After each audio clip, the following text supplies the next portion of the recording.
ख़बर तव्हां सां शेयर कयूं पिया नाज़रीन। मीरपुर भठोरो मां जिते मुख़्तलिफ़ ॻोठनि जे रिवासियुनि ॻोठनि में सहूलियतूं न हुअण ख़िलाफ़ 3 ॾींहं बि PTI अॻवान रफ़ीद कलात्रीअ जी अॻवाणीअ में बुख हड़ताल जारी रखी।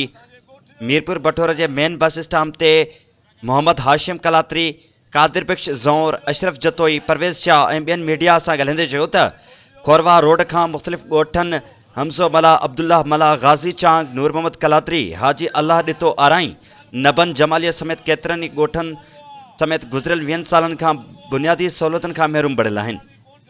हुननि चयो त हिन जदीद दौर में भी यूसी शाह मोहम्मद शाह जे ॻोठनि में रस्ता ऐं बुनियादी सहूलियतूं न आहिनि। हर दौर में वॾेरा सखणा दिलासा ॾेई वोट वठी वेंदा आहिनि, पर तरक़ियती कम ज़ीरो बराबरि आहिनि।